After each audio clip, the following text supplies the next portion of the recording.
बाजार बोलता है। इसमें हम बात करेंगे एफआईज डीआईज के डेटा पर और उसके बाद बात करेंगे टॉप गेनर्स लूजर और साथ ही हम बात करेंगे ग्लोबल इंडिसेस पर। तो पहले शुरुआत करते हैं एफआईज डीआईज की, जहां पर कि हमने कल देखा कि खरीदारी दोनों ने ही अच्छी की है इंडियन मार्केट में। 3260 करोड़ की बाइंग एफआईज ने की और डीआईज ने 2691 करोड़ की बाइंग की। तो दोनों का मिलाकर अगर सम करें तो लगभग 6000 करोड़ के करीब की बाइंग इंस्टीट्यूशन कल के सत्र में करते हुए दिखाई दिए। एक अच्छी खासी बाइंग हम कह सकते हैं कि एफआईज और डीआईज ने कल के सत्र में की है। अब बात करते हैं ग्लोबल इंडिसेस की कि किस तरह से वहाँ पर इस समय रुझान देखने के लिए मिल रहा है। एशियन मार्केट्स कहाँ चल रहे हैं, अमेरिकन मार्केट किस तरह से बंद हुए। तो डाउ में एक अच्छी तेजी कल देखने के लिए मिली, करीब 244 पॉइंट की बढ़त और आधा % तेज बढ़कर बंद हुआ। आज सारे ही एशियन मार्केट हरे निशान में दिख रहे हैं। शंघाई हैंसेंग यहाँ पर करीब 1.5% की बढ़त देखने के लिए मिल रही है। निकाई में करीब चौथाई फीसदी की बढ़त देखने के लिए मिल रही है।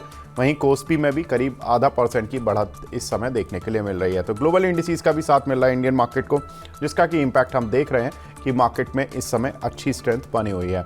साथ ही एक बार देख लेते हैं आज के टॉप गेनर्स और लूजर्स, आज के कौन से शेयर हैं जिन पे कि एक जोरदार तेजी देखने के लिए मिल रही है। तो ग्लोबल स्प्रिट्स यहाँ पर करीब 13% का जंप देखने के लिए मिल रहा है। कारण मोलासिस को लेकर है कि मोलासिस बनाने की शुगर कंपनियों को मंजूरी मिली है गन्ने के जूस से। इस पर भी विस्तार से बात करेंगे। तो ये कहीं ना कहीं मोलासिस जो यूज़ होता है वो लिकर में यूज़ होगा, तो स्प्रिट कंपनियों के लिए अच्छी खबर, साथ ही शुगर कंपनियों के लिए भी अच्छी खबर है। उसका इम्पैक्ट भी है। बजाज हिंदुस्तान में करीब 7.5% का जंप आज देखने के लिए मिल रहा है। त्रिवेणी इंजीनियरिंग, प्राज इंडस्ट्री, रेणुका, सारे ही शुगर शेयर आज टॉप गेनर्स की लिस्ट में आ रहे हैं। प्राज इंडस्ट्री जो कि इथेनॉल के लिए इक्विपमेंट बनाती है। साथ ही अगर देखें तो जो काउंटर लूजर्स हैं आज उनमें टॉप पर है जैकॉब, जहां पर कि बायबैक की खबर आई है। लेकिन इस पर विस्तार से बात करेंगे कि ये क्यों काउंटर नीचे है आज। साथ ही पीडीएसएल यहाँ पर करीब 4.5% की गिरावट, जीएसपीएल करीब 4% नीचे है। वहीं एनबीसीसी में देखें तो करीब 3.5% की गिरावट देखने के लिए मिल रही है। हमने देखा था कि बोनस की अनाउंसमेंट के बाद इस काउंट में अच्छी स्ट्रेंथ देखने के लिए मिली। कल बोर्ड बैठक होगी कंपनी में जहां पर कि बोनस का अनाउंसमेंट होगा। जीनस पावर जहां पर कि कल हम बात कर भी रहे थे कि इसको 11,000 करोड़ रुपए के ऑर्डर अगस्त महीने में मिले हैं और उसके बाद इस काउंटर में एक अच्छी स्ट्रेंथ बनी। करीब 4600 करोड़ रुपए का एक ऑर्डर परसों ही मिला है इनको। उसका इम्पैक्ट था कि कल ये काउंटर अपर सर्किट लगा हुआ था, लेकिन आज कुछ हद तक अपनी बढ़त खोता हुआ। तो कुल मिलाकर ये कह सकते हैं कि कुछ एक काउंटर्स हैं जो कि आज लूजर्स की लिस्ट में आ रहे हैं, लेकिन गेनर्स की लिस्ट में आज शुगर शेयर टॉप पर चल रहे हैं। अब हमारे साथ बाजार पर बात करने के लिए आपके पसंदीदा गेस्ट रवि सिंह भी जुड़ चुके हैं। Ravi sir, good morning. नमस्कार, गुड मॉर्निंग।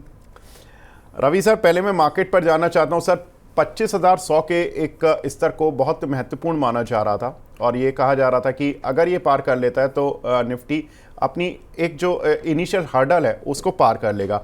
आप कैसे मान रहे हैं सर? अब क्या लगता है मार्केट? देखिए, मैं विवेक जी आज कुछ दूसरे मूड में हूँ कि लग रहा है कि आज लोगों को ऑप्शन से भी ट्रेड कराया जाए और निफ्टी इस समय जिस हिसाब से चल रही है उसको लेके पहले 2 कॉल देता हूँ, जो कि मेरे हिसाब से आपके ट्रेडर जो हैं, जो ऑप्शन ट्रेड करते हैं, उनके लिए एक अपॉर्चुनिटी मिल सकती है। निफ्टी के लेवल्स पे आते हैं लेकिन अपॉर्चुनिटी मिस ना हो जाए, इसलिए आप लोग पहले 25,150 की कॉल लगा लीजिए और साथ में 25,350 का पुट लगा लीजिए। दोनों लगा लीजिए आज स्क्रीन के सामने। दोनों के प्रीमियम लगभग एक बराबर चल रहे हैं। एक चल रहा है 182, पुट चल रही है 182 और कॉल चल रही है 191। लगा लीजिए आराम से। फिर से मैं रिपीट कर देता हूँ, 25,150 की कॉल और 25,350 की पुट।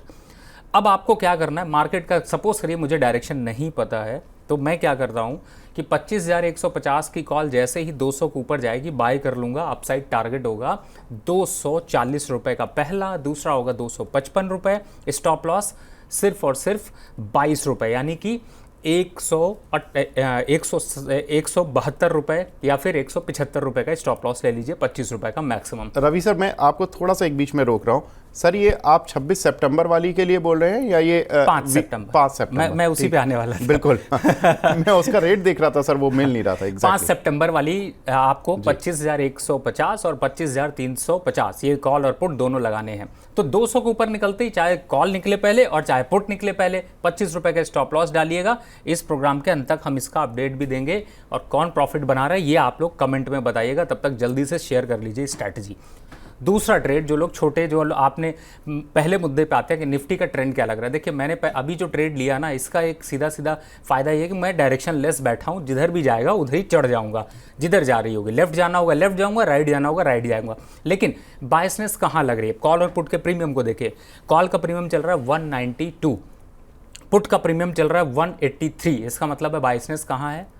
अपसाइड पे। तो अपसाइड के लिए यहाँ पर बायसनेस ज़्यादा है, तो इसका मतलब है निफ्टी अभी अप ट्रेंड में रहेगी। 25,180 के जब तक नीचे नहीं जाता मार्केट, तब तक यहाँ पर करेक्शन के संकेत काफ़ी कम है विवेक जी। और इस समय 25,100 का जो आपने बताया बेस, वो तो स्ट्रांग हो ही चुका है। अपसाइड कितना जाएगा? 250 हर्डल है, लेकिन 280 के संकेत साफ साफ दिखाई दे रहे हैं। अपसाइड और कितना जाएगा? 25,280 के ऊपर निकला तो 25,350। तो ऊपर का खुला है, नीचे का बहुत स्ट्रांग सपोर्ट है, डरने की ज़रूरत नहीं है, बने रहिए। और जो ट्रेड अभी बताए हैं इसमें एक और अपडेट देने वाला हूं कि छोटे वाले में कौन सा लेना है, वो अगले सेगमेंट पे अभी करते हैं धीरे धीरे, लेकिन तब तक इसकी तैयारी करिए। बिल्कुल, तो सर ने ट्रेड्स बता दिए हैं और ख़ासतौर से इंडेक्स का ट्रेड जहां पर कि आपको हो सकता है कि अगले 1 घंटे में ही मुनाफा हो। उम्मीद करते हैं कि रवि सर ने लास्ट टाइम जब ये ट्रेड दिए थे लास्ट फ्राइडे, तो मुझे याद है कि 15 या 20 मिनट में ही ये काम हो गया था, पैसे कमाई हो गई थी। उम्मीद करते हैं कि इस बार भी ऐसा ही कुछ होना चाहिए। लेकिन कुछ एक खबरों की तरफ भी बढ़ते हैं। अगर हम देखें तो Q2 में अमेरिका की जीडीपी ग्रोथ कल आती हुई दिखाई दी, जो कि रिवाइज जीडीपी एस्टीमेट से 3% की ग्रोथ देखने के लिए मिली, जो कि पहले 2.8% की दी गई थी। तो 2.8 से रिवाइज होकर ये 3% आ गई है। अमेरिका में जीडीपी एस्टीमेट्स जो आते हैं वो लगातार 2 या 3 बार आते हैं एवरी मंथ, और उनमें रिवीजन होता रहता है। तो ये एक इम्पॉर्टेंट चीज़ है। रवि सर, अगर हम देखें तो जिस तरह से अमेरिका में जीडीपी ग्रोथ सुधर रही है और रेट कट की बातें हो रही हैं, तो क्या लगता है सर इंडियन आईटी कंपनीज को और कुछ पॉजिटिविटी मिलेगी? क्योंकि हमने देखा कि इंडेक्स ऑलरेडी बहुत चल चुका है। देखिए विवेक जी, आपका ये जो इस समय का ट्रेड का रुझान है और जो आपने आईटी सेक्टर की अगर मैं लॉन्ग टर्म पे बात करता हूँ, तो देखिए इसमें कोई डाउट नहीं है कि आईटी सेक्टर का लॉन्ग टर्म अभी थोड़ा सा 1-2 महीने का और ख़राब हो सकता है। लेकिन कई स्टॉक्स में अब बॉटम आउट होता हुआ नज़र आ रहा है। यूएस के जो हालात हैं और जो खास तौर से अभी कुछ हफ्ते पहले ही एक न्यूज़ आई है जिसमें कि आईटी नेटवर्क को स्ट्रांग करने के लिए बड़े बड़े बैंक्स जो हैं वो आईटी पे इस बार सबसे ज़्यादा जो है वो जॉब्स क्रिएशन के लिए देख रहे हैं और अपने सारे प्रोडक्ट को अपडेट कर रहे हैं। उसका फ़ायदा डोमेस्टिक कंपनीज को होगा। किसको होगा? यहाँ पर इन्फोसिस को मिल सकता है, टीसीएस को मिल सकता है। तो यहाँ पर इन कंपनीज में एक बॉटम आउट तो होगा, तो लॉन्ग टर्म फंडामेंटल पे वापस एक ग्रोथ देखने को मिल सकती है। लेकिन मुझे ऐसा लगता है कि फिलहाल अभी के हिसाब से अगर देखें तो एक्युमुलेट बाय देखना ज़्यादा अच्छा है। जैसे कि टीसीएस के जो आपने लेवल्स अभी सामने देख रहे हैं या इन्फोसिस के जो लेवल देख रहे हैं, एचसीएल के देख रहे हैं, मुझे लगता है 5-7% के करेक्शन के बाद बॉटम आउट, यानी अपना फंड का एलोकेशन जो है वो सिर्फ 5% यहाँ पर डाइवर्ट किया जा सकता है और धीरे धीरे करके एक्युमुलेट कर सकते हैं। लेकिन अग्रेसिव ट्रेड ले लें उनमें अभी नहीं। हाँ, किन को अवॉइड रखना चाहिए मैं इसकी बात जरूर कर देता हूँ, अगर आप परमिशन देते हैं तो। जी सर, बिल्कुल बताइए। देखिए इस समय आईटी काउंटर के अगर मैं पूरे के पूरे आईटी काउंटर को देखता हूं तो मुझे जो कंपनियां थोड़ी रिस्क में लग रही हैं उसमें सबसे पहली कंपनी है विप्रो, जिसमें कि थोड़े से हालात जो हैं वो फंडामेंटल उतने अच्छे डेवलप नहीं हो रहे हैं और उनमें थोड़े गिरावट के संकेत दिख सकते हैं। दूसरी तरफ अगर मैं जाता हूं तो जैसे कि एक 2-3 स्टॉक्स ऐसे भी हैं जो छोटे हैं, जैसे वक्रांगी एक स्टॉक है, टेनला एक स्टॉक है। इन सब स्टॉक्स में थोड़ी प्रॉफिट बुकिंग और हो सकती है। रैमको सिस्टम है, नौकरी है, ये सारे स्टॉक्स में थोड़ा सा गिरावट का ट्रेंड रहेगा। लेकिन दिग्गज अब यहाँ पर थोड़ा सा टर्न अराउंड स्टोरी की तरफ मूव करते हुए नजर आएंगे। बिल्कुल, तो आईटी काउंटर पर सर ने रुझान दे दिया है कि कौन से आईटी काउंटर हैं जहां से कि आपको पॉजिटिव रुख रखना है और साथ ही दूसरे ऐसे कौन से आईटी काउंटर हैं जहां पर कि आपको थोड़ा सा अभी दूर रहना है। लेकिन कुछ और खबरें भी मार्केट में हैं जिनका कि इम्पैक्ट हमें ओवरऑल सेंटीमेंट पर भी देखने के लिए मिलता है। एक इम्पॉर्टेंट खबर कि जापान चीन से स्टील इंपोर्ट पर रोक लगा सकता है, उस पर टैरिफ लगा सकता है। तो ये एक बहुत इंपॉर्टेंट डेवलपमेंट है, क्योंकि चीन की जो स्टील है डोमेस्टिकली उतनी डिमांड है नहीं, वो एक्सपोर्ट करके अपनी इकोनॉमी को या स्टील के प्रोडक्शन को या स्टील कंपनीज को प्रॉफिट में लाने की कोशिश कर रहे हैं। अब वो डंप कहाँ कर रहे हैं? जापानीज़ मार्केट में कर रहे हैं, इंडियन मार्केट में कर रहे हैं। मेरी कल भी एक स्टील ट्रेडर से बात हो रही थी, वो बता रहे थे कि इंडिया में जो चाइनीज़ स्टील है वो करीब 40 से 41 रुपये पर केजी के हिसाब से पोर्ट्स पर आ रहा है। 3 रुपये उसमें फ्रेट चार्जेस लगा लीजिए, 44 रुपये पर केजी पर इस समय चीन की स्टील इंडियन कंज्यूमर को पड़ रही है। वहीं जो इंडियन स्टील कंपनियां हैं वो जो स्टील बेच रही थी वो 48 से 50 रुपये पर बेच रही थी। तो या तो उनको दाम घटाने होंगे या सरकार को कोई मूव लेना होगा कि चीन की जो सस्ती स्टील है वो थोड़ा सा हमारे डोमेस्टिक कंपनीज को हिट ना करे। सर, कैसे देख रहे हैं स्टील कंपनीज को? Tata steel, SAIL, JSW, JSPL, इन सभी काउंटर को? देखिए, मोमेंट्री में अगर आज मैं आपको ट्रेड के हिसाब से भी बताता हूं तो मुझे वेदांता, टाटा स्टील और सेल और हिंदुस्तान जिंक फोकस कर लीजिए। इन चारों स्टॉक्स को फिर से मैं बोल देता हूं, शायद मैं ज़्यादा जल्दी बोल गया। जी सर। वेदांता, टाटा स्टील, सेल और हिंदुस्तान हिंद जिंक, इन इस कंपनी के स्टॉक को फोकस कर लीजिए। आज अगर आप इनमें बाय करके जाते हैं तो क्लोजिंग सेशन तक में भी आपको कुछ प्रॉफिट मिल सकते हैं, लेकिन एक एक करके ट्रेड लेते हैं। वेदांता को देखते हैं, 470 के पास कंसोलिडेट कर रहा है, टेक्निकल ब्रेकआउट्स काफ़ी अच्छे हैं, अपसाइड में वापस से 510 की क्षमता रखता है। और इस स्टॉक को मैं इसलिए पसंद करता हूँ, ये चले ना चले लेकिन डिविडेंड मस्त देता है और आपको खुश रखता है, कहीं ना कहीं से आपको प्रॉफिटेबिलिटी की तरफ टर्न अराउंड करता रहता है। दूसरा स्टॉक टाटा स्टील देख लेते हैं। देखिए, 150 के नीचे ये स्टॉक सस्टेन नहीं करेगा, जितना 150 के आसपास खरीदेंगे उतना अच्छा होगा। स्टॉप लॉस 145 का रखिए, टारगेट 165 आता है तो प्रॉफिट बुक कर लीजिए। चाइना क्या करेगा मैं नहीं जान रहा हूं, लेकिन मैं इतना जान रहा हूं कि मैं 165 पे प्रॉफिट बुक करने की राय यहां पर दे रहा हूं। तो दूसरा स्टॉक सेल, ये थोड़ा सा ज़्यादा अंडर वैल्यूड मिल रहा है अगर टाटा स्टील के कंपैरिजन में करते हैं। 135 रुपये चल रहा है, थोड़ा सा अट्रैक्टिव लेवल है ये। 134-35 कितना जाएगा? 155 तक आता है। मेरा कोई फ्रेंड नहीं है, मेरा ट्रेंडी फ्रेंड है और मैं वहाँ पर प्रॉफिट बुक करने की राय दे रहा हूँ। फिलहाल अभी फ्रेश बाय करना है, बिल्कुल कर सकते हैं। 130 के स्टॉप लॉस से, 132 के स्टॉप लॉस से 2-4-5 दिन आपको परेशान करेगा लेकिन निकाल देगा। हिंदुस्तान जिंक ने फिलहाल काफ़ी बड़ा मूव यहाँ पर दिखाया था, एक अच्छा खासा यहाँ पर बोनस भी मिला, डिविडेंड भी मिलता रहता है, तो यहाँ पे 500 रुपये अट्रैक्टिव प्राइस है। थोड़ा बहुत नीचे आ जाए तो कोई घबराने की ज़रूरत नहीं। 480 के स्टॉप लॉस से बाय करके चलिए, 535-540 के लेवल फिर से देखने को मिलेंगे। एक और अपडेट दे देता हूँ विवेक भाई, नेशनल एल्युमिनियम के लोग ज़्यादातर चर्चा करते हैं। देखिए 180 पे अच्छा लगता है, 183 चल रहा है, थोड़ा सा और वेट कर लेते हैं, कितना जाएगा? 200-205 तक बार बार टर्न अराउंड स्टोरी दिखाता रहता है, इन लेवल्स पर आता है। देखिए, इससे कोई खास ज़्यादा फर्क मुझे नहीं लगता है। लॉन्ग टर्म पे पड़ेगा लेकिन अभी मोमेंट्री ट्रेड के हिसाब से कुछ खास इंपैक्ट नहीं होगा। और आज है फ्राइडे और आज मेरा चैलेंज ये है कि आज आपको यहाँ पर थोड़ा प्रॉफिट करके आज बुक को प्रॉफिट में ले जाना है, क्योंकि वीकेंड को एंजॉय करने के लिए, पार्टी के लिए खर्चा निकालना है। बिल्कुल, तो यानी रवि जी पार्टी करने वाले हैं, पार्टी मोड में आ गए, अच्छी बात है। पार्टी की भी बात करूंगा, पार्टी लवर्स के लिए भी एक खबर है, लेकिन पहले हम कुछ और खबरों की भी बात करते हैं। इंडियन इकोनॉमी के लिए ठीक ठाक खबर कि भारत की रेटिंग BBB- पर कायम रखी है फिच ने, और उन्होंने कहा कि भारत सबसे ज़्यादा GDP ग्रोथ वाले देशों में रहेगा इस साल भी। FY25 में जो उन्होंने GDP ग्रोथ एस्टिमेट की है 7.2% उन्होंने एस्टिमेट किया है। आज इंपॉर्टेंट है कि Q1 यानी कि अप्रैल जून क्वार्टर का GDP डेटा आज जारी होगा, जिसमें कि जो GDP growth various research houses के द्वारा एस्टिमेट की जा रही है वो 6% से लेकर 7% के बीच में की जा रही है। देखना होगा कि आज किस तरह के इवनिंग में GDP डेटा आएंगे। साथ ही जो पार्टी लवर्स की बात हो रही थी वे आ रही है शुगर से। सरकार ने गन्ने के जूस और बी हैवी मोलासिस से एथनॉल बनाने को मंजूरी दे दी है, और इसकी वजह से हम देख रहे हैं कि जो धामपुर शुगर है, बजाज हिंदुस्तान है, द्वारिकेश है, बलरामपुर चीनी है, इन सभी में तो जंप है ही, लिकर कंपनी इसमें भी काफ़ी अच्छा जंप देखने के लिए मिल रहा है। दिसंबर 2023 में बैन लगा था। रवि सर, कैसे देख रहे हैं सर शुगर कंपनीज़ को यहाँ से, और साथ ही लिकर कंपनीज़ को भी? देखिए, पार्टी की आपने बात करी, पार्टी का मूड की बात करी, PCR से पीछे से आवाज़ भी आ रही। कैमरामैन हमारे आज जिस ड्रेस में आए उसमें मस्त एकदम पार्टी के मूड में है, क्योंकि टी-शर्ट और जीन्स में मस्त आज यहाँ से पार्टी करेंगे। तो फिलहाल आप लोगों को यहाँ पर अभी शुगर वाला जो है वो पार्टी जरूर करा सकता है, बिल्कुल सही बोला। और आपको मैं बताऊँ तो एक एक करके ट्रेड यहाँ पर ले लेते हैं। सबसे पहले बलरामपुर चीनी पे सबसे ज़्यादा अट्रैक्शन दिखाई देता है। एंट्री कर गए तो अच्छा, नहीं किया तो भी एंट्री करने का मौका 604, 605, 609 रुपए ये लेवल है बाय करने के। करंट लेवल इस समय चल रहा है 609 रुपए, कर लीजिए। कितना लेना है? 625 आएगा, इवनिंग तक में एक बार प्रॉफिट बुक करके निकल जाएंगे। और बाकी आप उत्तम शुगर को अगर देख रहे हैं तो 354 रुपए चल रहा है, 370 तक अभी जाता हुआ नजर आएगा। द्वारिकेश की बात कर ले तो वो 80 रुपए के पास आके थोड़ा थक जाएगा, रुक जाएगा। रेणुका शुगर की बात कर लेते हैं, वो 52-53 रुपए के पास आके वहां पर थकता हुआ सा नजर आएगा। लेकिन इन स्टॉक्स में अभी अपॉर्चुनिटी थोड़ी कम देखने को मिल रही है, क्योंकि अच्छा खासा 5% बढ़ चुका है।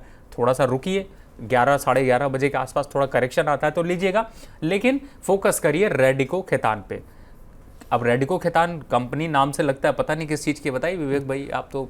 लिकर की कंपनी है और वोडका में एक अच्छा खासा नाम है इनका, तो फिर बाय उसी को कर लेते हैं। रेडिको खैतान आज फिलहाल अच्छे खासे कंसोलिडेशन के बाद एक फ्लैग पैटर्न यहां पर बनाता हुआ 1834 चल रहा है, लेके जाएंगे 1880, 1900 और कर लेंगे प्रॉफिट बुक और शाम को कह देंगे टाटा बाय बाय। फिलहाल जुनून वही रखिए कि जो खाइए उसके भी पैसे उन्हीं स्टॉक से निकालिए दूसरे दिन, तो उसका एक अलग ही मजा होता है। और जब अगर आप ड्रिंक करते हैं तो फिर ऐसे ही स्टॉक को सेलेक्ट करिए। तो फिलहाल रेडिको खैतान बाय की कॉल ध्यान रख लीजिए। 1830-34 लेवल चल रहा है, करना है करंट लेवल पे बाय। टारगेट होगा 1860 का इंट्राडे का, 1880 यहां पर थोड़ा सा 1-2 दिन के लिए अगर भूल जाते हैं, और अगर थोड़ा और भूल जाएंगे तो 1920 के टारगेट आएंगे। रिस्क कितना है? सिर्फ 1800 रुपए, जब तक उसके नीचे नहीं जाता 30 रुपए का रिस्क लेंगे और 70 रुपए कमा लेंगे। तो ये है ट्रेड आज का।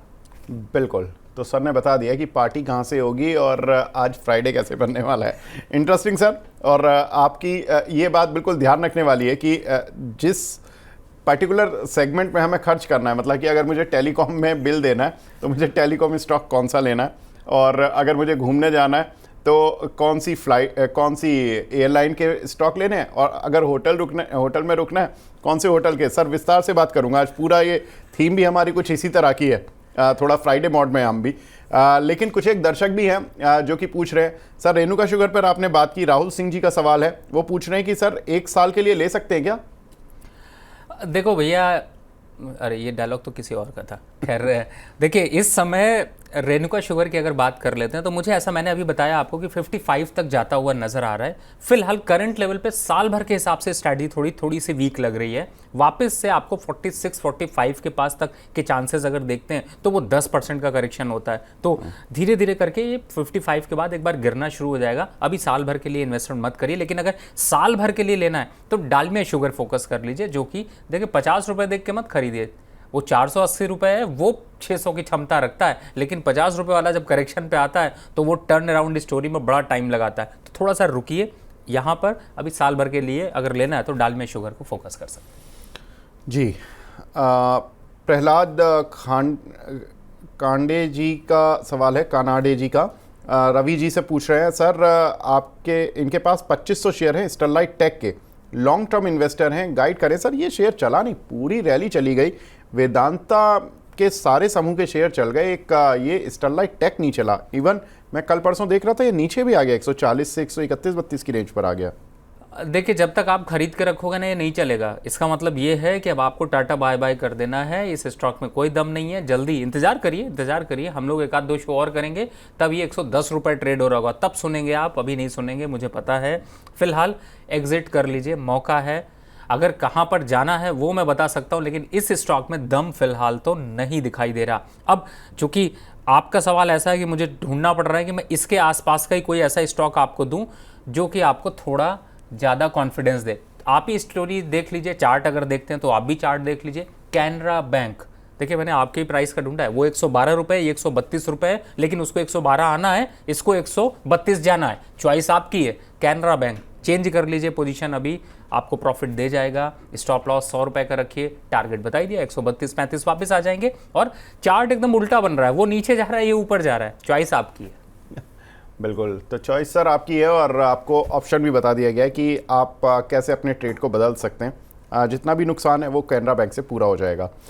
नेक्स्ट क्वेश्चन मिला है सर, एक हमारे दर्शक हैं जीनस पावर पर सवाल पूछ रहे हैं। जीनस पावर सर, कल इसको ऑर्डर भी मिला था, कल मतलब परसों ऑर्डर मिला, लेकिन इम्पैक्ट कल था काउंटर पर। कैसे ट्रेड करना चाहिए सर? अपर सर्किट लगने के बाद नीचे आ रहे हैं। हाँ, देखिए अपर सर्किट लगने के बाद नीचे आ रहा है, इसका मतलब थोड़ी प्रॉफिट बुकिंग यहाँ पर कर रहे हैं, तो आज के दिन इसको छोड़ दीजिए। लेकिन हाँ, ये है कि ये स्टॉक अच्छा है, अपसाइड में अभी भी मोमेंटम गेन करता हुआ नजर आएगा। और जहाँ तक अपसाइड टारगेट की बात करें तो 500-520 के आसपास के टारगेट इसके आते हुए नजर आएंगे। बाय का जो लेवल दिखाई देता है मुझे 440-45 थोड़ा ज़्यादा ठीक लगता है। जी, एक हमारी दर्शक हैं प्रियंका जी हैं भोपाल से, ये पूछ रही हैं सर बैंक ऑफ महाराष्ट्र के इनके पास कुछ शेयर पड़े हुए हैं 66 रुपये के भाव के, टारगेट बता दीजिए, लॉन्ग टर्म के लिए क्या करना चाहिए? बढ़िया स्टॉक है, बिल्कुल प्रियंका मैम कंटिन्यू रखिए। वैसे प्रियंका मैम की बात होती तो उनके मुझे वो म्यूचुअल फंड वाले शोज याद आ जाते हैं। फिलहाल अभी यहाँ पर अगर कहें तो इस समय अभी आप बिल्कुल होल्ड करके रखिए। और मुझे ऐसा लगता है कि अभी आपने अच्छा स्टॉक लिया है, जल्दबाजी मत करिएगा। 75 रुपये तक के लेवल आपको देखने को मिलेंगे। और इसके साथ में अगर आप IOB, PSB और IND, इंडियन मर्चेंट बैंक, ये अगर काउंटर को ऐड करना चाहें, या जब जो दर्शक सुन रहे हैं जो इनमें बने हुए हैं, बने रहिए। इन सब के टारगेट यहाँ से 10% अपसाइड देखने को मिलेंगे। जी, तो रम खान जी का सवाल है सर शिपिंग कॉरपोरेशन पर, इनके पास 500 शेयर हैं 299 रुपये के भाव के, बहुत लॉस हो रहा है, क्या करना चाहिए? सर इस पर मैं खबर भी ले लेता हूँ, आज एक खबर भी आई है, इनको एक टैक्स का नोटिस मिला है। मुंबई टैक्स विभाग ने इनको 160 करोड़ रुपए का GST पेनल्टी का नोटिस भेजा है।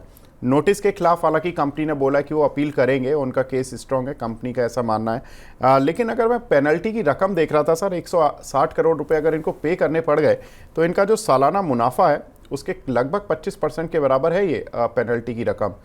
कैसे देखें सर शिपिंग कॉरपोरेशन को फॉर द लॉन्ग रन?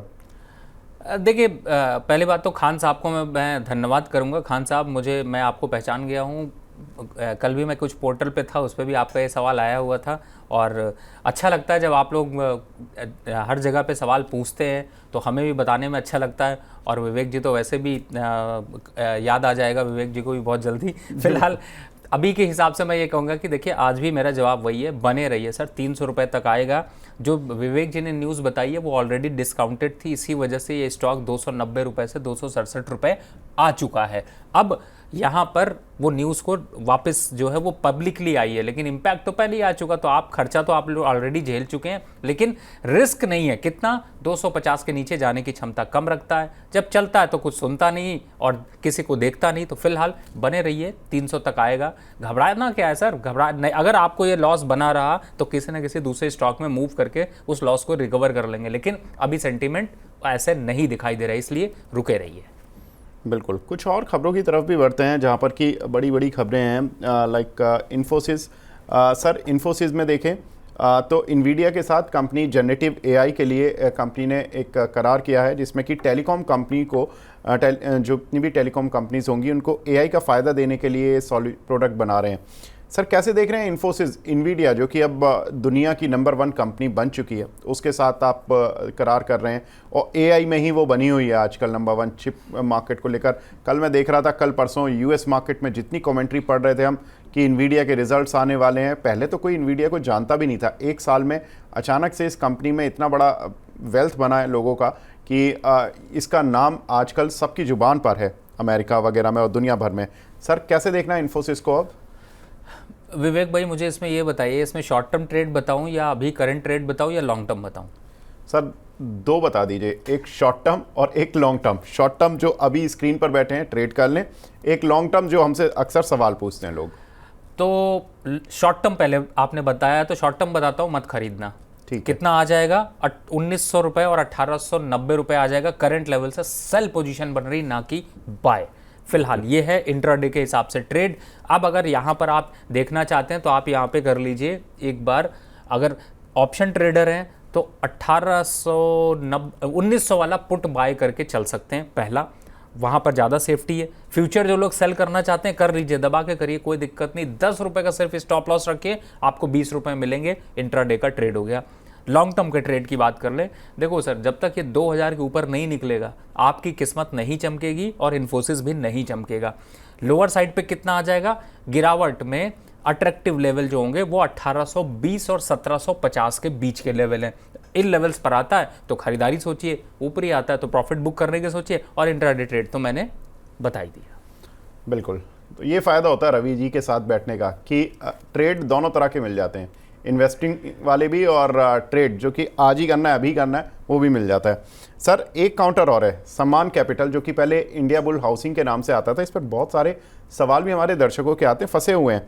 ये काउंटर भी चला नहीं सर। कल खबर आई 30,000 करोड़ रुपए फंड रेज कर रहे हैं एनसीडीज के थ्रू, लेकिन आज काउंटर का रिएक्शन देखकर तो ऐसा लग नहीं रहा कि कुछ ये कोई फंड रेज कर रहे हैं। 27 सितंबर को हालांकि एजीएम में ये शेयर होल्डर की स्वीकृति ली जाएगी इस फंड रेजिंग के लिए, और उसके अगले एक साल में फंड रेज किया जाएगा। हालांकि इनका काम भी लोन देने का ही है, तो इनको एनसीडी से ये पैसा उठाते हैं और फिर आगे उसको लोन देते हैं लोगों को। नई प्रक्रिया नहीं है, लेकिन 30,000 करोड़ बड़ा अमाउंट है। सर कैसे देखना चाहिए इसको? देखिए, पहली बात जो मैं बोलने वाला हूँ शायद मैनेजमेंट को, ग्रुप को अच्छा ना लगे। डीएनए कभी चेंज नहीं होता। और दूसरी बात है कि चाहे नाम जितने भी बदल लो, आप स्टॉक खरीदोगे आपका सम्मान चला जाएगा, इसमें कोई डाउट नहीं है। पहले आपका बुल रन खत्म हो गया, दूसरा आपका सम्मान भी छीन लेंगे। जब तक आप फंसे रहेंगे तब तक आप भिड़े रहेंगे। फिलहाल स्टॉक में कोई दम नहीं है। जल्दी हम इस स्टॉक को 120-30 रुपए के पास ट्रेड होता हुआ देखेंगे। अगर आपका कोई शनि और ग्रह भारी है तो वो यही स्टॉक है, जितनी जल्दी छोड़ दोगे दूसरा पकड़ लोगे। अभी हमने चर्चा करी थी कैनरा बैंक क्या मस्त चार्ट बन रहा है, पीएसबी क्या मस्त चार्ट बन रहे हैं। तो और सबसे बड़े पार्टी वाला स्टॉक रेडिको, तो फिर इन स्टॉक्स पे लीजिए, ऐसा लीजिए जो सम्मान बढ़ाए। ऐसा क्यों लीजिए कि नाम सम्मान हो लेकिन सम्मान ही छीन ले पब्लिक का। तो फिलहाल एग्जिट ही रहा है। बिल्कुल, आज रवि जी पूरे पार्टी मोड में दिख रहे हैं मुझे, आज फॉर्म में मिलता तो मैं कई बार हूं सर आपसे, लेकिन आज की जो फॉर्म है आपकी वो कुछ अलग है। आज विवेक भाई के साथ स्टूडियो पे बैठ के शो करने नहीं सर, ये पहली बार नहीं है, हम स्टूडियो में पहली बार शो नहीं कर रहा हूँ, लेकिन मुझे आज आपकी वाइब्स कुछ अलग दिख रही हैं। खैर मैं बात करूंगा, शो के बाद बात करूंगा आपसे। चलिए, कुछ एक दर्शकों के सवाल और भी मिल रहे हैं, उनके भी सवाल लेते हुए चलते हैं। रिकी गोयल जी का सवाल है सर, सीएसबी बैंक, इस पर इन्होंने 370 के बाय किए हुए हैं, बहुत लॉस में है, क्या करना चाहिए इनको? स्टॉक में सॉरी मैं मिस कर गया सर। सीएसबी बैंक राइट ना? जी सर। देखिए फिलहाल तो सर 320 रुपए चल रहा है, ऊपर के 340 रुपए से इसका करेक्शन आना शुरू हुआ था। थोड़ा करेक्शन और है। दो राय यहाँ पर निकलती। पहला कि आप चाहे तो आपके पास यहाँ पर बहुत ऑप्शंस हैं, जैसे मैंने अभी इमीडिएटली आपके कैनरा बैंक का ऑप्शन दिया, पीएसबी का ऑप्शन दिया, आईएनडी का ऑप्शन दिया। उनमें फ़ायदा ये है कि आप एक ही, जो मैंने एक स्टॉक अगर आप इसका बेचोगे तो वो तीनों खरीद लोगे, एक एक शेयर सबके मिल जाएंगे और प्रोबेबिलिटी डाइवर्सिफिकेशन थोड़ा बढ़ जाएगा। फिलहाल अभी एक करेक्शन मोड दिखाई दे रहा है, 300 के नीचे जाने के बाद थोड़े हालात और ख़राब हो सकते हैं और यहाँ पर अभी 6 महीने तक ये स्टॉक फंसा रहेगा। चॉइस अब आपकी है, ये आपके ऊपर छोड़ता हूँ, आपके विवेक पे छोड़ता हूँ। विवेक भाई विवेक के ऊपर छोड़ देता सर मैंने तो खुद आपके ऊपर छोड़ा हुआ है सारे सवाल। चलिए, पर रवि जी हमें रोशनी जरूर देंगे। रवि का मतलब सूर्य है, और सूर्य की रोशनी अगर हमें मिलती है शेयरों पर तो बिल्कुल वो प्रकाशित ही होते हैं, और सर ने बता दिया कि कहाँ पर अंधेरा रहने वाला है और कहाँ पर आपको उजाला मिलने वाला है। लेकिन एक हमारे साथ और खास मेहमान जुड़ चुके हैं, संतोष सर जुड़ चुके हैं हमारे साथ, मार्केट एक्सपर्ट हैं। Santosh sir, good morning. Good morning Vivek ji, thank you for having me. आप प्लेजर सर, आपसे बात करके ही बहुत मज़ा आता है सर। आज फ्राइडे मोड में रवि सर तो बैठे हुए हैं, तो आज थोड़ा आपसे भी बात करते हैं कि आज कौन से ऐसे शेयर्स हैं जो कि फ्राइडे के मोड को अच्छा बना सकते हैं, या इस पूरी सीरीज़ को, सितंबर सीरीज़ को अच्छा बना सकते हैं। सर वोडाफोन आइडिया में कुछ खबर आ रही हैं, सुप्रीम कोर्ट में एजीआर पेमेंट को लेकर जो इन्होंने एक अपनी अर्जी लगाई थी कि इन्होंने कहा था कि एजीआर जो हमारा कैलकुलेट किया गया वो गलत था, उस पर इंटरेस्ट जो कैलकुलेट किया गया उस पर जो एसबीआई का बेंचमार्क रेट है उस पर +2% लेकर आप हमारे इंटरेस्ट को पे करवाएं, हायर इंटरेस्ट रेट नहीं लगाएं। तो अगर एजीआर की कैलकुलेशन ठीक होती है, साथ ही ब्याज पर इनको जो पेनल्टी लगी हुई है वो थोड़ी ठीक होती है, क्या लगता है सर कि वोडाफोन आइडिया का भविष्य, अगर ऐसा कुछ राहत मिलती है तो इनको? तो देखिए, मुझे लगता है कि आपको एक टर्न अराउंड स्टोरी की तरह देखना चाहिए इस कंपनी को बेसिकली, क्योंकि काफ़ी जद्दोजहद के बाद जो है आप देखें कि स्टॉक थोड़ा संभला है, और उसमें सरकार की तरफ से भी ये मंशा है कि एटलीस्ट जो है 3 प्लेयर हों यहाँ पर, और जिसके कारण कि इनके जो ड्यूज थे उसको काफ़ी जो है राहत दी गई है कह लें। लेकिन सबसे बड़ी चीज़ है कि कंपनी प्रॉफिट में कब आती है, या फिर कह लें कि ऑपरेटिंग प्रॉफिट कब बढ़ता है। ये हमने देखा है कि लास्ट के दो तीन महीनों के अंदर में आरपू में कुछ जरूर बढ़त देखने को मिली है इन सारे कंपनियों में। सबसे लीस्ट जो है ये कंपनी रहती है। और अभी तक जो इन्होंने क्यूआईपी के जरिए पैसे उठाए थे वो धीरे धीरे डिप्लॉय कर रहे हैं, टेक्नोलॉजी अपग्रेडेशन होगा। और उसके बाद सबसे बड़ी चीज़ जो है जो डिप्लीशन ऑफ सब्सक्राइबर बेस है वो काफ़ी अलार्मिंग है इस कंपनी के लिए, जो कि अभी तक नहीं समझ रहा है। बहुत सारी चीज़ें हैं जिस पर की नज़र रखनी होगी। और कंपनी इस पूरे जो है कह लें कि टर्मोइल में अपने आप को कोशिश कर रही है कि किसी तरह से बचाया जा सके। तो अगर किसी का भी इंटरेस्ट हो तो टर्न अराउंड स्टोरी की तरह देखना चाहिए। लेकिन स्टैब्लिश प्लेयर में हमेशा जो है टर्न अराउंड स्टोरी की तरफ आपको कम पैसे लगाने चाहिए, क्योंकि कंपनी की बैलेंस शीट को देख लें, जी। पीएनएल को देख लें, तो जितने भी लिस्टेड प्लेयर हैं उसमें सबसे कमज़ोर अवस्था पर है ये। लेकिन ये एक हरकुलियन टास्क होगा पूरे मैनेजमेंट के लिए कि कंपनी को टर्न अराउंड कर कर अच्छी प्रॉफिटेबिलिटी की तरफ ले जाएं। लेकिन समय लगेगा इसके लिए। तो आप अगर टर्न अराउंड स्टोरी प्ले करना चाहते हैं तो डेफिनेटली फिर आपको पोर्टफोलियो का बहुत कम पैसे वहां लगाने चाहिए, क्योंकि टर्न अराउंड आप एक चांस ले रहे हो, एस्टैब्लिश प्लेयर ऑलरेडी पैसे कमा रहे हैं। तो ये दो चीज़ें हैं, आपको इन दोनों चीज़ों को समझ कर ही पैसे लगाने चाहिए। बिल्कुल। संतोष सर, एक और काउंटर जय कॉर्प, यहाँ पर 400 रुपये पर शेयर पर बायबैक की घोषणा हुई और करीब 1.65% हिस्सा बायबैक किया जाएगा। बायबैक की रिकॉर्ड डेट 10 सितंबर है, लेकिन काउंटर आज 5% टूट गया सर। कोई खास वजह सर? हाँ देखिए, मैं तो ज़्यादा फॉलो नहीं करता हूँ इस काउंटर को। लेकिन अगर आप देख लें बायबैक कभी भी कंपनीज को दो तीन चीज़ें दर्शाता है कि कंपनी के पास एक तो कैश है जिसके कारण कि कंपनी डिप्लॉय कर रही है उस कैश को, आइडल कैश को शेयर होल्डर्स को रिवॉर्ड करने के लिए। लेकिन अगर इनके नंबर्स को देखेंगे तो नंबर्स काफ़ी सेडेटिव रहे हैं। मार्केट हमेशा ग्रोथ की तरफ नंबर्स को ज़्यादा देखता है। और वो ग्रोथ शायद इस कंपनी में अगर आप इनके नंबर्स को देखेंगे तो कहीं ना कहीं नदारद है। ऑपरेटिंग प्रॉफिट अगर आप देख लें लास्ट के 2020 से अभी तक टीटीएम बेसिस पे, तो एक रेंज में रहे हैं। और कभी भी अगर कोई भी कंपनी में इस तरह का रेंज रहता है और ऊपर से वैल्यूएशंस को भी अगर देख लें तो 109 times price to earning ratio पर कंपनी के स्टॉक ट्रेड हो रहे हैं। ईवी एबिटा को देख लें तो 74.5 टाइम्स ईवी एबिटा पे ट्रेड हो रहा है। तो वैल्यूएशन महंगे हैं, नंबर्स जो है एक रेंज में हैं। और फ्यूचर आउटलुक की तरफ अगर देखें तो कंपनी में ऐसे एज सच कोई कैपेबिलिटीज बिल्ड करने के लिए पैसे खर्च नहीं किए अपने बैलेंस शीट पे। तो ये तमाम चीज़ें हैं जिसकी तरफ लगता है कि ट्रेडिंग नज़रिया हो तो डिफरेंट है, बट इन्वेस्टमेंट के लिए तो मैं अवॉइड ही करूँगा। बिल्कुल, तो इन्वेस्टमेंट के लिए सर अवॉइड ही करेंगे। लेकिन कुछ एक दर्शक सवाल पूछ रहे हैं। दीपक नागर जी का सवाल है, रवि सर आपसे, मिंडा कॉर्प के इन्होंने 200 शेयर लिए हुए हैं 528 के रेट के, और बजाज हिंदुस्तान के 1500 शेयर लिए हुए हैं 4190 के प्राइस के। क्या करें सर? दोनों में ही प्रॉफिट आ रहा है इनको। मिंडा तो 650 तक गया था करीब, उसके बाद प्रॉफिट बुकिंग आई है। अच्छा, इनको प्रॉफिट मिला है बजाज हिंदुस्तान में भी सर? बिल्कुल सही कह रहे हैं, और दोनों का प्रॉफिट बुक कर लीजिए। और जो आपने पार्टी थीम रखी है वो पार्टी के लिए एंजॉय कर लीजिए, क्योंकि अगर आज बुक कर लेंगे और मंडे और ट्यूसडे का इंतजार करेंगे तो पहला मिंडा कॉर्प आपको मिलेगा वापस से 500 रुपये के पास। तो 70-72 रुपये यहाँ से वाइप आउट होने के चांसेस दिखाई दे रहे हैं। तो एक बार प्रॉफिट बुक कर लीजिए। और बजाज हिंदुस्तान वैसे लॉन्ग टर्म के हिसाब से अच्छा है, लेकिन फिलहाल कहीं तो पार्शियल प्रॉफिट कुछ बुक करते चले तो ज़्यादा अच्छा है। तो एटलीस्ट बजाज हिंदुस्तान में आप कम से कम 60% प्रॉफिट बुक कर लीजिए, 40% चाहे तो शेयर को छोड़ सकते हैं। जी। एक हमारे दर्शक हैं गुलशन जी, ये बीईएल पर सवाल पूछ रहे हैं। संतोष सर, आपका व्यू बीईएल पर? देखिए, अगर लॉन्गर टर्म नज़रिया है तो आपको डेफिनेटली इस स्पेस में रहना चाहिए, क्योंकि अगर आप देखें सरकार का जो उद्यम है कि हमारा जो भी रक्षा का प्रोक्योरमेंट है इंडिजिनस होना चाहिए। और ये कंपनी रक्षा के उपकरण में जो यंत्र लगते हैं, जो टूल्स एंड जो भी चीज़ लगती है वो प्रोवाइड करती है। 80,000 करोड़ के ऊपर का ऑर्डर बुक है कंपनी के पास। नंबर्स में अगर एफिशिएंसी की बात कर लें तो रिटर्न ऑन कैपिटल एम्प्लॉयड या रिटर्न ऑन इक्विटी काफ़ी सुपीरियर है। अगर आप नंबर्स को देखेंगे तो लगता है कोई प्राइवेट कंपनी के नंबर्स को आप देख रहे हैं।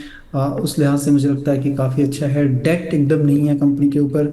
Cash and cash equivalent company के पास तकरीबन 11,000 करोड़ रुपए हैं अभी भी। और मुझे लगता है कि ऐसे कंपनी में आपको निवेश अगर आपके पास है तो रखना चाहिए। लेने की सोच रहे हैं तो थोड़ा सा अवॉइड कर लें, क्योंकि 52 टाइम्स प्राइस टू अर्निंग पे है अभी। अगर करेक्शन में आपको निचले स्तरों पर मिलता है तो डेफिनेटली आपको ध्यान रखना चाहिए। लास्ट क्वार्टर के रिजल्ट्स कंपनी के जो है थोड़े निराशाजनक रहे हैं। तो मुझे लगता है कि अगर आपको इस वन ऑफ द क्वार्टर्स में कभी कभी होता है कि कंपनी नंबर्स उतने अच्छे नहीं आते हैं, तो आपको निचले स्तरों पर जरूर अपॉर्चुनिटी खोजनी चाहिए कि ऐसी कंपनियों में, क्योंकि 80,000 करोड़ के ऊपर का ऑर्डर बुक है कंपनी के पास।